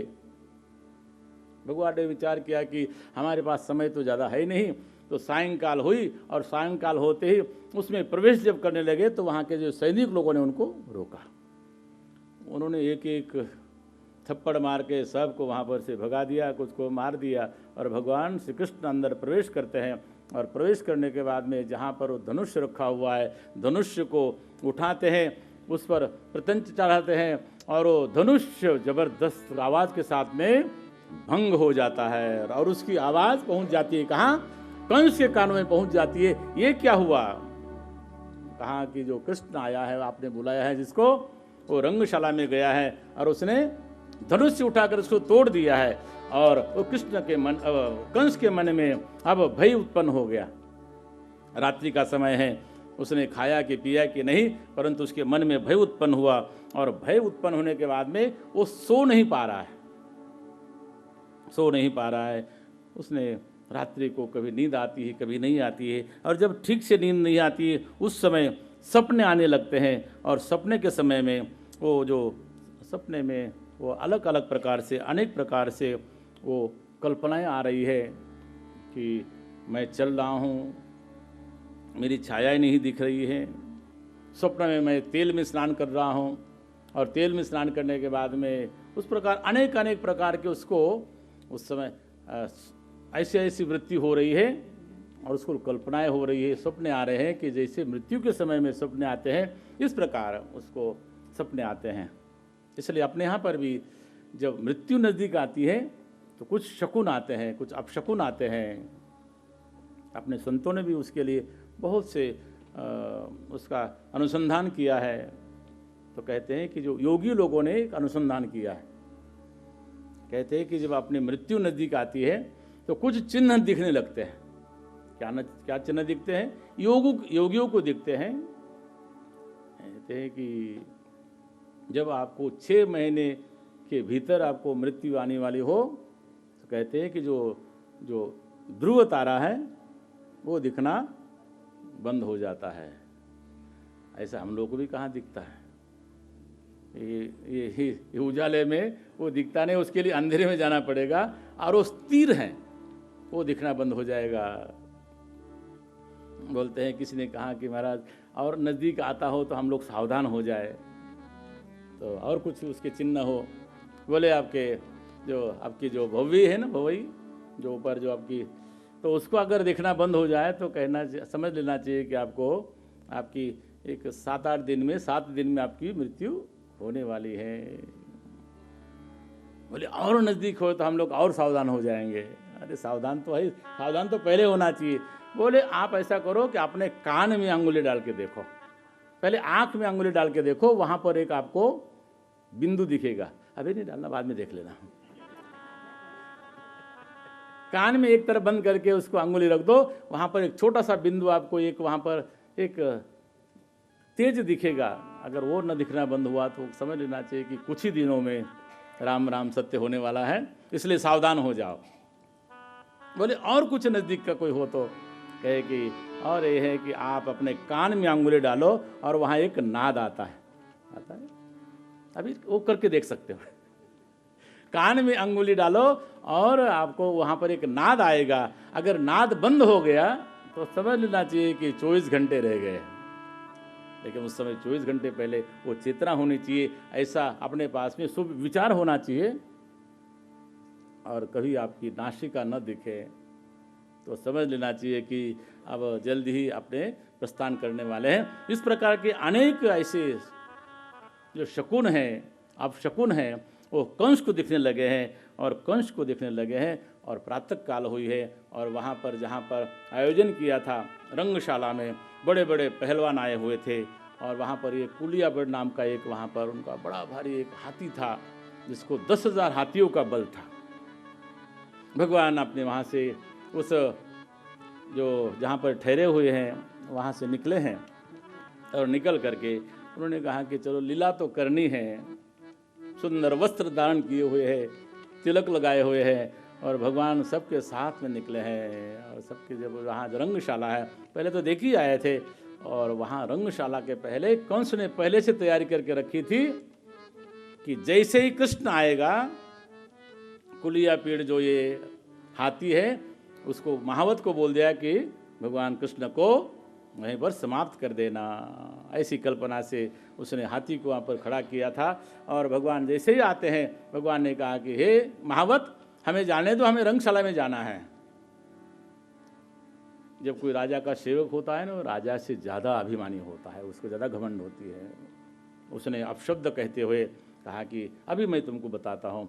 और उस महावत ने उस हाथी को भगवान के पीछे दौड़ाया। भगवान ने विचार किया कि लीला को तो प्रारंभ करना ही है, तो भगवान श्री कृष्ण ने थोड़ी सी लीला वहाँ पर प्रारंभ की और थोड़ा सा पहले आगे दौड़े और उसके बाद में हाथी के दोनों पैर के नीचे से पीछे आ गए और भगवान श्री कृष्ण ने वो हाथी का पूंछ पकड़ लिया। जब पूंछ पकड़ ली तो हाथी पीछे मुड़ने में थोड़ा समय लगता है और पीछे मुड़ने में समय लग गया, तब तक भगवान फिर आगे आ जाते हैं। और आगे आगे दौड़ते दौड़ते उस महावत ने क्या किया कि ऐसा लगा कि हाथी को आदेश दिया कि दोनों दांतों से यहीं पर समाप्त कर दो। और बड़े आवेश में आकर के उस हाथी ने दोनों दांतों से भगवान को मारने का यत्न किया और उस समय उसने जोर से दांतों को भूमि पर लगाया और भगवान दोनों दांतों के बीच में आकर के वहां पर रुक गए और उन्होंने दोनों दांतों को हाथ से पकड़ लिया। और जब पकड़ लिया तो एक छोटा सा झटका दिया और दोनों ही दांत उनके हाथों में आए। भगवान श्री कृष्ण ने कहा कि हे बलदेव जी, हमारे पास कोई अस्त्र नहीं था, कोई शस्त्र नहीं था, ऐसा करो कि एक दांत आप रख लो और एक दांत इसको मैं रख लेता हूँ। और दोनों ने एक एक दांत, जो कुलिया पेड़ का जो दांत था, बड़ा सुंदर दांत, सफ़ेद सफ़ेद शुभ्र उसका रंग था, उसको अपने कंधे पर रख लिया।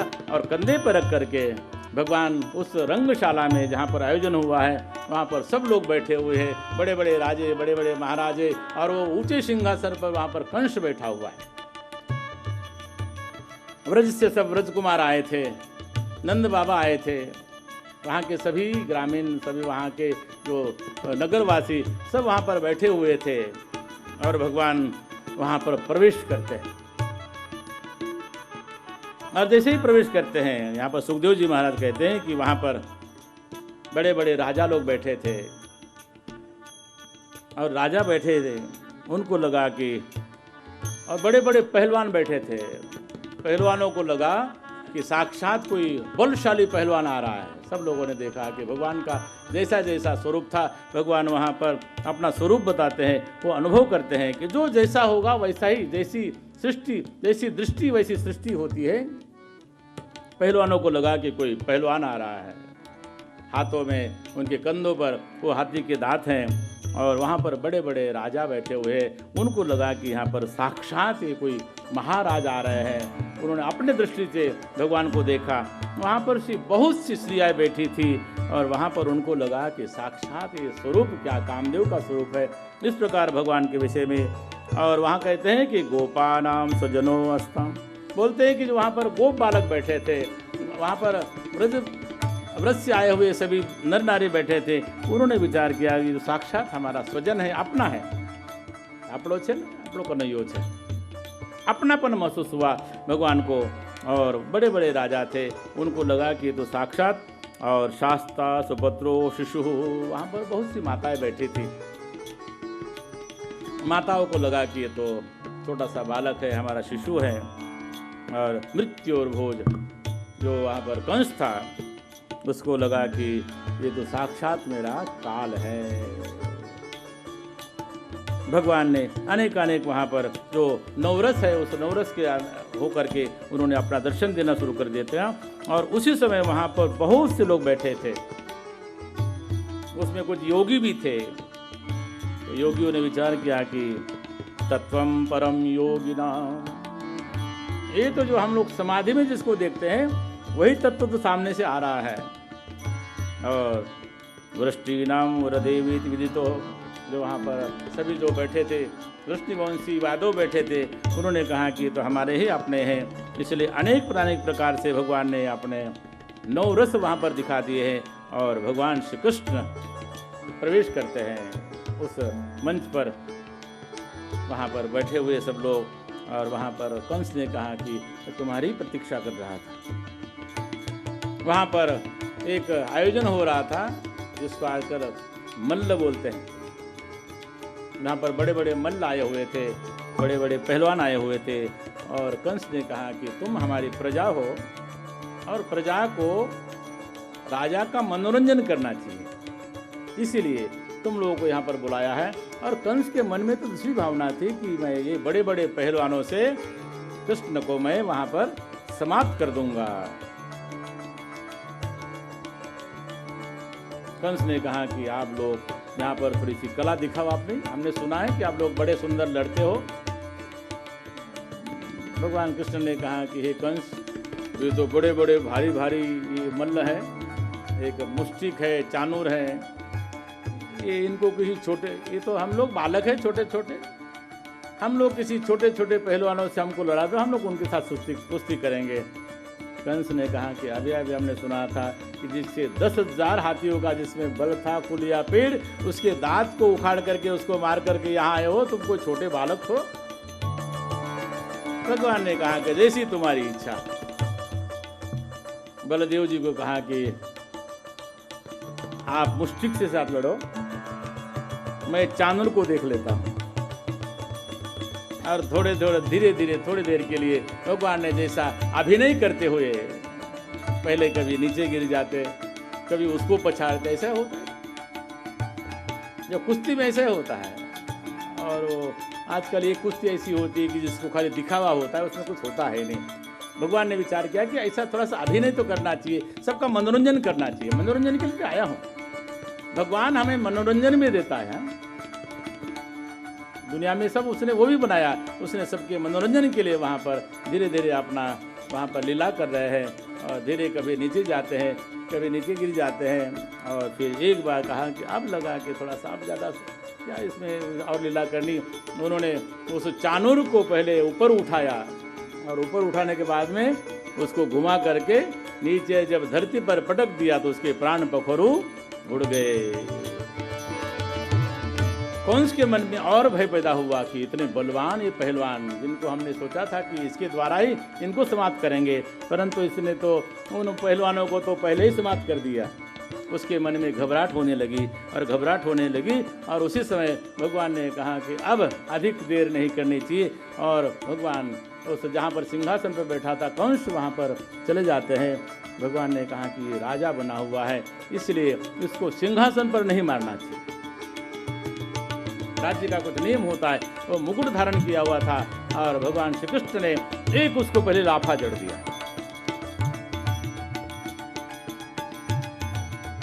एक चपत लगाई, वो मुकुट बाहर गिर गया। आसन पर भी नहीं मारना चाहिए, जो राजासन होता है उस पर भी नहीं मारना चाहिए, इसलिए भगवान कृष्ण ने उसको आसन से भी गिरा दिया। आसन से गिराने के बाद में कुछ प्रतिकार करने लगा, उसने अपनी तलवार निकाली, परंतु भगवान को पता था कि मुझे कैसे इसका अंत करना है। और उसी समय भगवान ने उसके छाती पर उड़ करके कूद के चढ़े और कहा कि तुमने बहुत लोगों को कष्ट दिया है, अब उनका कष्टों का नाश करने के लिए मैं आया हूँ। एक मुष्टि का प्रहार किया है, वहाँ पर कंस के प्राण पक्षरों उड़ जाते हैं। बोलो कृष्ण कन्हैया भगवान की।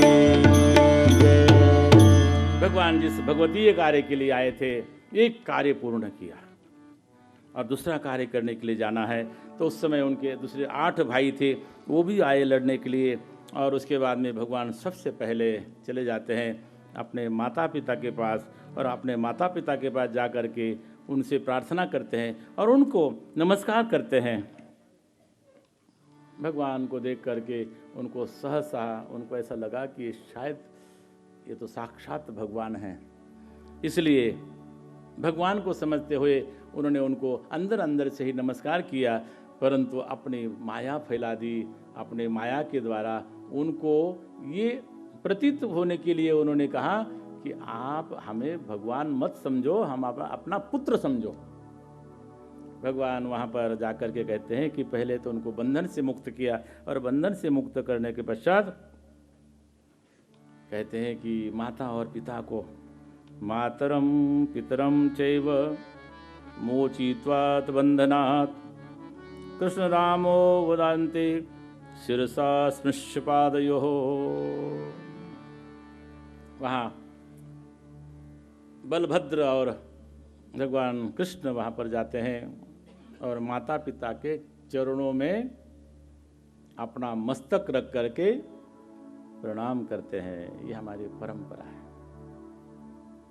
माता पिता के चरणों में प्रणाम किया और प्रणाम करने के बाद में माता पिता ने उनको ईश्वर समझ करके देवकी वसुदेवस्य विज्ञाय जगदीश्वरो, उनको जानते थे साक्षात ईश्वर है, साक्षात परमेश्वर है, इसलिए इनको हम अपना पुत्र कैसे माने। परंतु भगवान ने अपने माया के द्वारा उनके मन में लाया कि यही वो तुम्हारे पुत्र, ये हमारे पुत्र ही हैं। इस भाव से उन्होंने उनको स्वीकार किया और भगवान कहते हैं, हे माता, हे पिता, पुत्र का तो दायित्व ये होता है कि माता पिता की सेवा करे, परंतु कभी कभी संयोग ऐसा आता है कि उस संयोग के कारण, उस परमात्मा की जो एक लीला है उस कारण हम आपसे बहुत दूर रहे। मातरम पितरम वृद्धम भार्यां साध्वीं सुतं शिशुं गुरुं विप्रं प्रपन्नंच। ये जो कुछ चीज़ें होती है, जो माता है, पिता है, वृद्ध है, उनकी जो सेवा नहीं करते हैं वो ठीक नहीं होता है। इसलिए हमने भी आपकी बहुत दिनों तक सेवा नहीं की है, इसलिए हम अब आपके पास में लौट के आए हैं। और इस प्रकार उन्होंने कहा और पुनः उन्होंने विचार किया कि एक माता पिता जिन्होंने जन्म दिया था, दो माता पिता होते हैं, एक होते हैं जन्मदाता और ये होते हैं पालन करने वाले। भगवान श्री कृष्ण के दो माता और दो पिता हम लोग जानते हैं। भगवान ने विचार किया कि जो दूसरे पिता है उनके पास जाना चाहिए। नंद बाबा आए हुए थे और नंद बाबा के पास गए और नंद बाबा ने कहा कि हे कृष्ण, अब अपने वृंदावन में चलना चाहिए, ब्रज चलना चाहिए। भगवान ने कहा कि ये भगवान, अभी अभी तो हमने एक कंस को मारा है और पता नहीं अभी और कौन सी आपत्ति आने वाली है, इसलिए मुझे तो यहाँ पर कुछ दिन और रहना पड़ेगा। नंद बाबा बोलते हैं कि मैं जाकर के यशोदा से क्या कहूँगा। बोलते बाबा, मेरे तरफ से प्रार्थना करना, मुझे थोड़ा सा कार्य आया है, मैं अवश्य आऊँगा आपके पास में। और उनको खूब वहाँ पे सम्मान करने के बाद में वहाँ से विदा करते हैं और आप बोलते हैं कि आप वहाँ पर चले जाओ। और भगवान परंपरा, सनातन धर्म की परंपरा है, उसका निर्वाह करने के लिए अभी तक उनका यज्ञोपवीत संस्कार नहीं हुआ था। बाकी संस्कार हुए थे, नामकरण आदि संस्कार हुए थे, परंतु यज्ञोपवीत संस्कार नहीं हुआ था। और भगवान ने वहाँ पर यज्ञोपवीत ग्रहण किया है। ऐसे यज्ञोपवीत ग्रहण करने का हमारे 3 वर्णों को अधिकार है। ब्राह्मण को 8 वर्ष से पूर्व यज्ञोपवीत धारण करना चाहिए,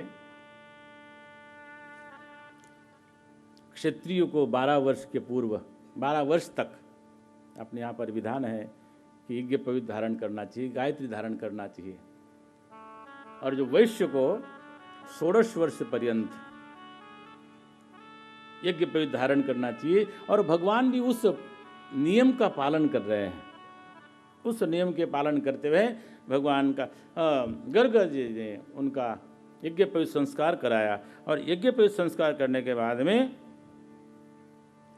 जाना चाहिए गुरुकुल। यज्ञ पवित्र इसलिए धारण किया जाता है कि वेद की शिक्षा ग्रहण किए जाए। और फिर वहाँ से उन्होंने प्रस्थान किया, गुरुकुल की ओर पर जाते हैं। वहाँ सांदीपनि आश्रम में सांदीपनि नाम के ऋषि है, उनके आश्रम में प्रवेश करते हैं। और जैसे छोटे छोटे बालक अपने गुरुकुल में रह करके जैसी विद्या ग्रहण करते हैं, उसी प्रकार भगवान ने विद्या ग्रहण प्रारंभ की। परंतु वहाँ पर उनके पास तो समय कम था। जो बोलते हैं इसकी 60 कलाएँ हैं, 64 कला उन्होंने 32 दिन में ही वो सब कलाओं को उन्होंने प्राप्त कर लिया। और प्राप्त करने के बाद में कहा कि गुरुदेव अभी हमें आज्ञा, कार्य बहुत है। गुरुदेव समझते थे कि ये साक्षात परब्रह्म है। अब कुछ गुरु दक्षिणा, बोले गुरु दक्षिणा तो हमें तो कुछ चाहिए नहीं, आप तो सर्वात्मा है, आपसे हम क्या मांगे। फिर भी मैं पूछ लेता हूँ, अपने पत्नी के पास जाते हैं। संदीपनि जी बोलते हैं कि ये साक्षात परब्रह्म है, ये सामान्य नहीं है, ये साक्षात परब्रह्म है। तुमको भुक्ति मुक्ति जो कुछ मांगना हो, कोई ऐश्वर्य मांगना हो, कुछ भी मांगना हो। माता बोलती है कि भगवान अपने पास में तो संतोष है, बहुत है, अपने पास में कोई आवश्यकता नहीं है। परंतु एक बात की मेरे मन में आती रहती है कि एक मेरा पुत्र था जो समुद्र में स्नान करते करते वो समुद्र में डूब गया था। अगर ये पूर्ण परमात्मा है, पूर्ण ईश्वर है, तो ये उनको ला करके दे सकते हैं। तो आप वो मांग के देख लो। संदीपनि जी आते हैं, बोलते हैं कि भगवान मुझे तो कुछ नहीं चाहिए, आपकी कृपा हो तो बहुत है। परंतु आपकी गुरु माता, उनके मन में ये है कि उनका पुत्र, हमारा पुत्र समुद्र में डूब गया था, और वो अगर प्राप्त हो जाए तो इससे बढ़कर के हमें कोई और कुछ नहीं चाहिए। भगवान ने विचार किया है कि गुरु जी को गुरु दक्षिणा देनी चाहिए। भगवान ने समुद्र में प्रवेश किया, और समुद्र में प्रवेश किया। उनको पता था कि वहाँ पर एक पांचजन्य नाम का एक वहाँ पर राक्षस रहता है, वो शंख के रूप से रहता है। भगवान वहाँ पर गए और उससे बड़ा युद्ध हुआ, और उसको देखा कि इसके पेट में वो बच्चा होगा, उस बालक होगा, और उसको वहाँ पर मार देते हैं। परंतु वो बालक वहाँ पर नहीं मिलता है। भगवान ने विचार किया कि वार व्यर्थ हो गया और निरापराध मारा गया। जब निरापराध मारा गया तो उसके लिए भी अपने को कुछ ना कुछ को प्रायश्चित तो करना चाहिए। वो शंख रूप से रहता था, इसलिए उनको ही भगवान ने उसी शंख को धारण कर लिया। इसलिए आप लोग जब सुनते, गीता सुनते, पांचजन्यम ऋषिकेशो देवदत्तम धनंजय, भगवान ने वो पांचजन नाम का जो राक्षस था वो शंख रूप से रहता था, और उसको धारण करके बाहर आए। अब कहाँ जाए, कहाँ होगा। बोलते ये जो हमारा गुरुपुत्र है वो निश्चित रूप से यमलोक में होगा। मैंने पहले कहा ना कि भगवान सब जगह यात्रा कर रहे हैं। पहले यात्रा की वरुण लोक की, उसके बाद में वो शिवधाम गए, अंबाजी के धाम गए, और उसके बाद में अब क्योंकि यमलोक में तो संत देवता पुण्यात्मा वहाँ पर नहीं जाते हैं। वहाँ तो कौन जाते हैं, वहाँ तो जिन्होंने पाप किए होते वही जाते हैं। लेकिन पापियों का भी उद्धार न हो ऐसा कहाँ लिखा है। पापियों का भी उद्धार होना चाहिए, और उनके उद्धार के लिए भगवान कोई ना कोई माध्यम मानते हैं, और वहाँ पर यमलोक पहुँचते हैं। और यमलोक पहुँच करके भगवान वहाँ पर बोलते, यमराज जी को बोलते हैं कि हमारे गुरुपुत्र को तुमने लाया है। यमराज बोलते हैं कि भगवान ऐसे तो यहाँ पर आप आते नहीं, दीन दुखियों का उद्धार करना आपका कर्तव्य है, आपका स्वभाव है। इसलिए वापिस पुनः उनको कहते हैं कि आपका गुरुपुत्र ले, और गुरुपुत्र को लिया और भगवान ने अपने गुरु माता को दिया और उन्होंने बहुत आशीर्वाद दिया। आशीर्वाद ये दिया कि तुमने जो विद्या ग्रहण की है वो तुमको हमेशा वो यथावत रहेगी। विद्या तुम्हारी कभी भूलेगी नहीं। विद्या ऐसा होता है कि हम विद्या को रटते हैं, परंतु विद्या जब हम लोग विद्या का अभ्यास नहीं करते हैं तो हमारे लिए वो विद्या भूल भी चली जाती है, हम उसके विश्रूप हो जाती है। इसलिए आपकी विद्या हमेशा जीवित रहेगी।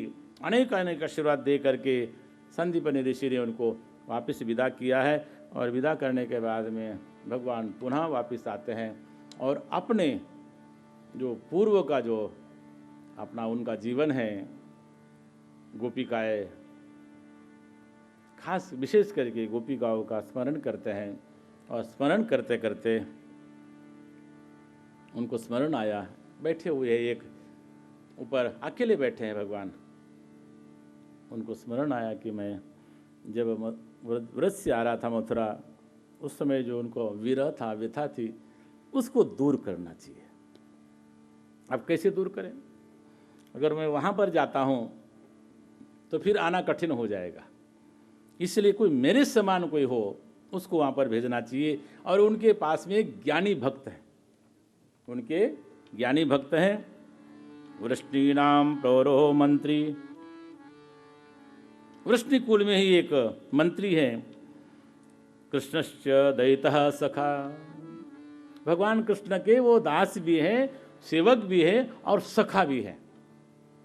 त्वमेव माता च पिता त्वमेव बोलते हैं ना हम लोग, त्वमेव बंधु से सखा त्वमेव। सखा भी होते हैं भगवान। साख्य, भगवान के साथ में एक संबंध होता है साख्य का, सखा भाव। भगवान सखा भी है। शिष्यो बृहस्पति साक्षात, और बृहस्पति के शिष्य हैं उद्धवो बुद्धिसत्तमः।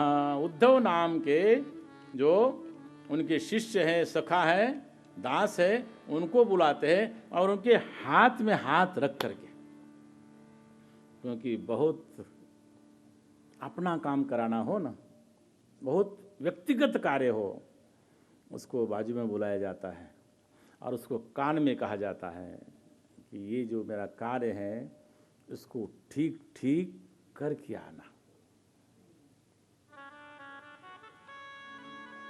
हम लोग देखते हैं किसी मित्र से हम लोग बात करते हैं ना फोन पर, तो चार के लोगों के साथ में करते हैं, 4 लोगों के सामने वो बात कर लेते हैं।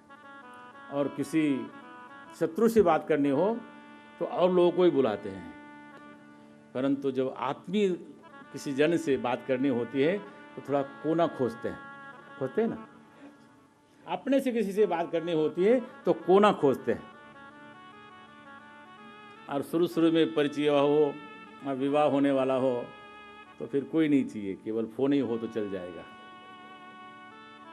इसी प्रकार भगवान ने जो जिनको संदेश देना था वो बहुत आत्मीय थे और अभिन्न थे। अभिन्न होता है जिसने अपना सब कुछ समर्पण किया हो, और ऐसे को संदेश देना था। और वो थी गोपिकाएँ, और उनको संदेश देने के लिए वहाँ पर उद्धव जी को बुलाया और उद्धव जी के हाथ में हाथ रखा और उन्होंने कहा कि ये संदेश लेकर के आप व्रज की यात्रा करो।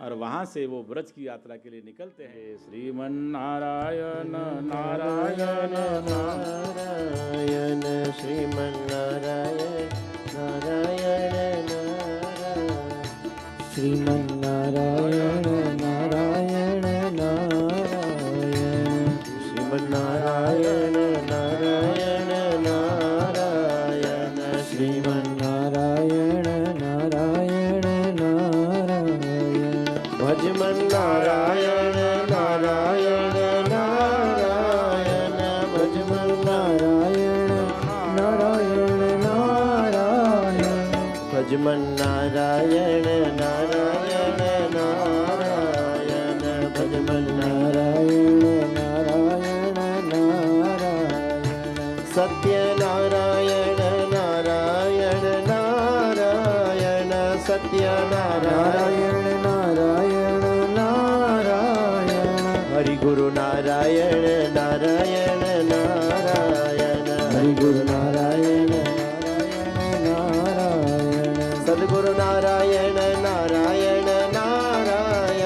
सद्गुरु नारायण नारायण नारायण श्रीमन नारायण नारायण